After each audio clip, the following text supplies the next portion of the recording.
Eye on Sun Valley's Athlete of the Week is brought to you by State Farm Insurance. Patrick Buchanan, agent.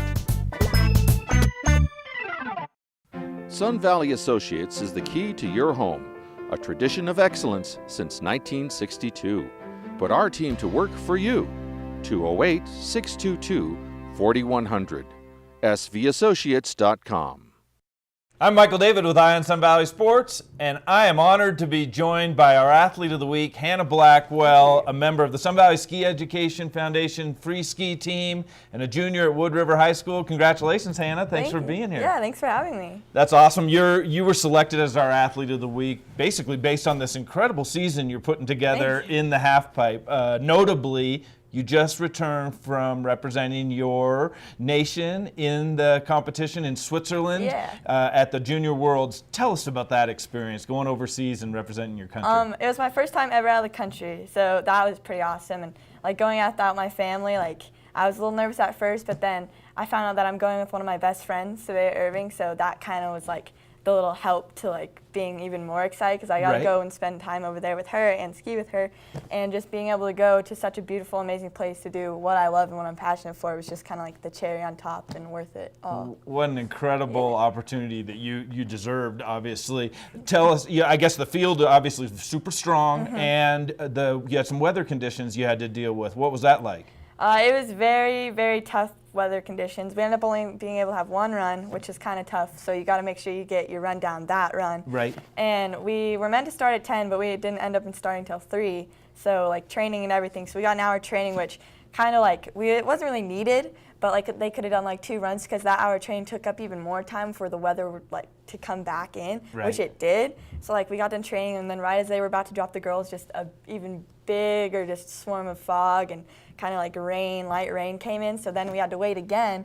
We waited like 30 more minutes, and then right when it cleared up, they had like all the girls ready lined up, so right when it cleared up, they went send them, send them, send them, and then right when we got back to the 7th girl, they had to close it off again and wait for more girls, so then if like they couldn't get all the girls through, we had to do the whole comp again. So all the girls already did the run and like got their run down. Like no girls wrecked, which kind of made the competition even more so like just tough. Well, congratulations on representing the United States, finishing 8th in the world. You should be very proud. That's incredible, despite all those things that you faced. Yeah, I'm ecstatic. Like that, I just like wasn't even there to compete. It was more like the experience more than the competition, and like that's what our coaches were telling us. Like, be glad you're here to like just ski and have fun and be with your friends. Like, don't worry about the competition. It didn't plan out the way we wanted it to plan anyway. So just use it more as fun than just the competition setting. What a great experience and preparation for as you continue in your career. Yeah. That's great. You just prior to that, you competed here in your hometown at Sun Valley, Idaho, in the nationals. Tell us a little bit what it was like to participate and compete in your hometown on the halfpipe where you practiced and grew up. Yeah, it was definitely, competing at home is always the best, and having such like a big competition, having all your friends here from different places just makes it even more fun. So when you're done skiing, you can go hang out with them and do all the stuff that's involved in nationals. And then competing, like I always have my friends and family come up, like that just makes it even more worth the while, like knowing that you have that much support behind you. And then just being the fact that you've been training in the halfpipe here, it kind of just sets you up to be able to compete in any conditions. Because we trained in snow, rain, flat lights, sun, and the comp ended up being very nice weather, so that was good because last year it was snow and rain, and it just was really slow and really hard. But, right. Mother Nature's always playing a role in your competitions, isn't she? Your season's not done yet. Next week you head to Copper Mountain for the USASA Nationals. With Dollar Mountain, your practice site being closed now, how do you prepare for next week's competition without the halfpipe? Definitely going up on Baldy and skiing. I get out of school at 12, so I just go home, get my ski stuff, and go hit the snow at perfect timing when it's not too slushy, but slushy.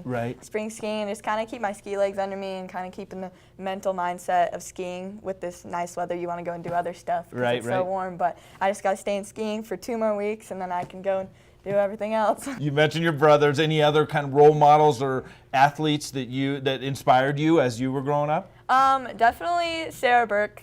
She was a very big inspiration, and now I aspire to be Olympic gold medalist Maddie Bowman. And I've skied with her a few times at Park City, and just trying to like follow her and get to be on her level with tricks, and like even if I compete against her, I'd be like, wow, like this is the big leagues, like I'm competing against Olympians. And like our first comp was almost like that because they had the Dew Tour in Breckenridge, Colorado, when we were there in Copper Mountain, Colorado for Rev Tour. Right. And they couldn't get their pipe up, so they came and competed in our event because they can get FIS points anyways, and that's what you need to go to the Olympics. So we competed against like the girls that I saw that were just in X Games Aspen. Like there was Cassie Sharp, some French, like the French won it, and I competed against that girl. So like it turned from a silver event to a gold event. Wow. So like it was like the big leagues, and we were like, oh wow, like seeing these girls, we were like, whoa. Yeah, so you got a taste of what it's going to be like for you, hopefully, definitely. Right? Speaking of the half pipe, it's such and we asked Chase Josie this question when he was on with us. It's such an intimidating feature, right? You know, with those walls and everything. Where did you develop the nerve to launch yourself up those icy walls and do those aerials? Honestly, I still don't know that answer, but just kind of like I'm an adrenaline junkie, so just getting the thrill out of it, like launching yourself up, getting that little scare when you air out, and like kind of the nerves of trying a trick. Like once you you're really nervous to do it, and the first one always isn't your best, but once you do it, you're like, okay, I'm fine. Like you got it. Like any training, any competition, either home or away. Like when I do my like warm-up runs with just straight airs, and then my coach is like, okay, well start doing your spins. Like you're always like you're nervous. Like you're kind of like, well, it's in the morning, it's hard, it's icy. Like you just feel it and hear it, and you're like, well. Like that's just kind of scary, but then once you do it, you're like all relaxed. You're like, all right, I can do these tricks. I'm fine. Right. But it definitely takes a certain personality to be able to do that. Yeah, it takes a lot of nerves. Like I still just, I don't know how I do it. Yeah, well, you're doing it really well. Thank you. What else do you do with your community? I know your schedule is super duper busy, but what do you do to give back to your community? I did a little bit of community service down at the Ice House in Haley, and I just helped.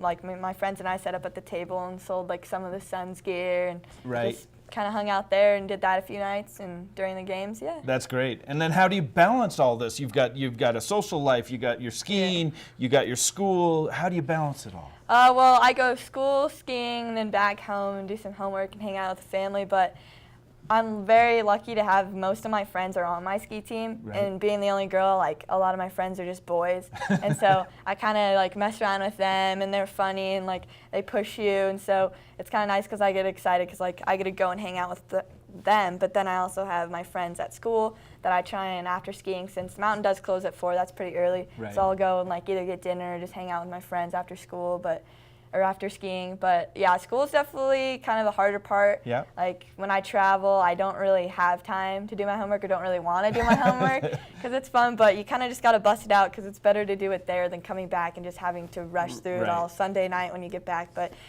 I have to take online classes so I can leave school at lunch to be able to go ski, but those aren't too hard, and it kind of actually takes like a load off of you because that time's extended as a 2-week class, so you can kind of work through it. But yeah. That's great. Well, it was such a pleasure having you on. So nice to meet you, and good luck next week in Copper Mountain and in beyond. We'll be watching you. Yeah, thank you so much. My guest has been Hanna Blackwell, Sun Valley Ski Education Foundation's free ski member and a Wood River Wolverine. I want to thank our sponsors for making this possible. Patrick Buchanan with State Farm Insurance, Sun Valley Associates, a tradition of excellence since 1962, and Dr. Tom Archie with Inner Health MD. Family medicine like it used to be. I'm Michael David with Eye on Sun Valley Sports, keeping my eye on Wood River Valley sports and Wood River Valley free skiing champions for you. Eye on Sun Valley, daily local news from beautiful Sun Valley, Idaho.